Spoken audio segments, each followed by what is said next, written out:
You're lying alone under the open sky, 150,000 years ago. No walls, no locked door, no one within shouting distance. Every sound in the darkness could be wind, or it could be something with teeth. You close your eyes anyway, because you have no choice. And somewhere nearby, in this exact same moment, your entire tribe is doing something you're not. They're sleeping in a tight circle, bodies touching, breathing in sync, forming a single mass instead of a dozen separate targets. You're the exception, and the exception usually didn't survive. So why did ancient humans almost never sleep alone? Let's start with what the evidence actually shows. Anthropologists studying modern hunter-gatherer groups, communities that still live close to how our ancestors did for most of human history, have found the same pattern again and again in places with no connection to each other. The Hadza in Tanzania, the San in Botswana, groups in the Amazon basin, groups in remote parts of Australia. Different continents, different climates, different languages, zero contact between them for tens of thousands of years. And yet, all of them sleep the same way, close together, often physically touching, rarely more than an arm's length from another body. This isn't comfort. This is strategy, refined over hundreds of thousands of years of trial and error, where the errors got you killed. Here's the first reason, and it's the most obvious one once you think about it. A sleeping human is the most vulnerable version of that human. No awareness, no reaction time, muscles relaxed, senses dulled, completely exposed for 6 to 8 hours a night, every single night, for an entire lifetime. A predator doesn't need to outrun you if you're unconscious. It doesn't need to outfight you. It just needs to find you. And finding a single warm body alone in the dark is far easier than finding one hidden inside a cluster of a dozen others. Think about it from the predator's perspective, because that's really the perspective that matters here. A big cat moving through the night is calculating risk constantly, even if it doesn't know it's calculating anything. A single sleeping target represents almost no risk. Approach quietly, strike once, and it's over before any resistance is possible. But a group sleeping in a tight circle represents something completely different. Step toward that group, and there's a real chance you brush against someone, wake them, and within seconds, you're not dealing with one groggy human anymore.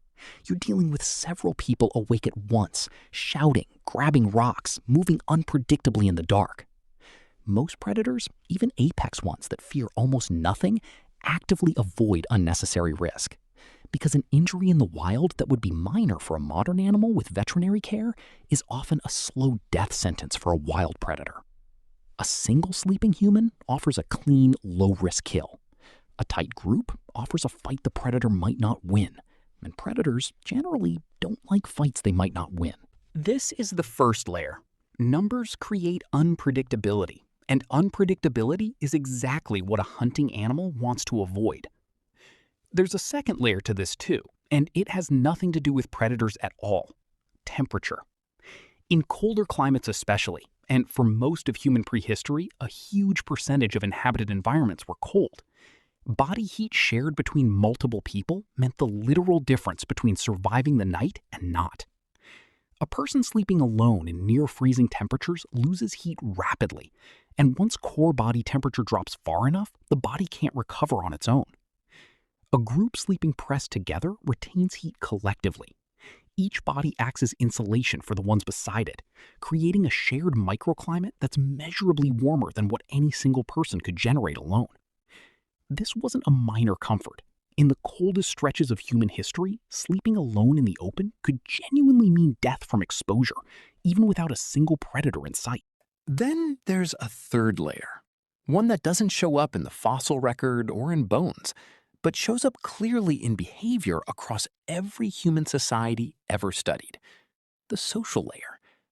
Sleeping close together reinforced bonds within the group in a way that waking hours alone couldn't fully replicate.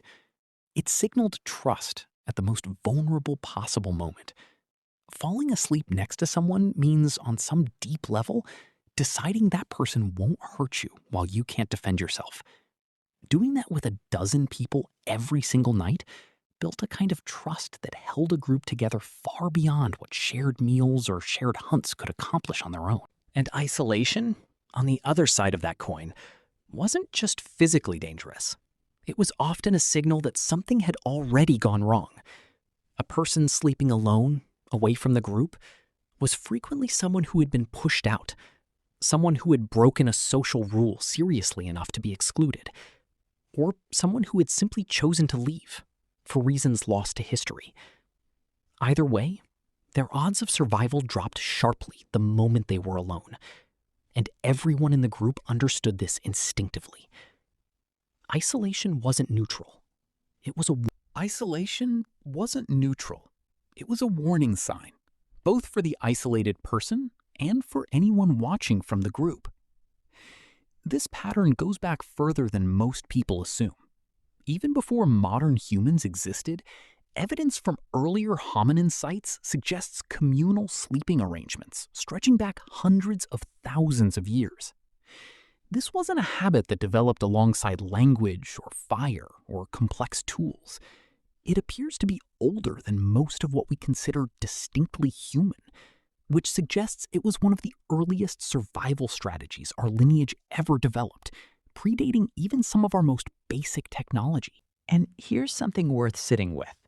This pattern didn't disappear when humans built houses with locks on the doors.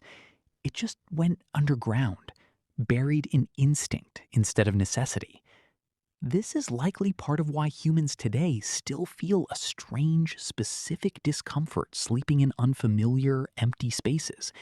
Why a hotel room in a new city can feel unsettling in a way that's hard to explain logically, even when the doors are locked and the building is secure.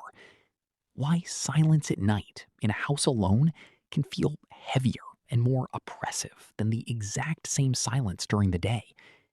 That unease isn't irrational. And it isn't random. It's inherited. It's a signal sent from a much older part of the brain, one that evolved in a world where being alone in the dark had a direct and often fatal cost.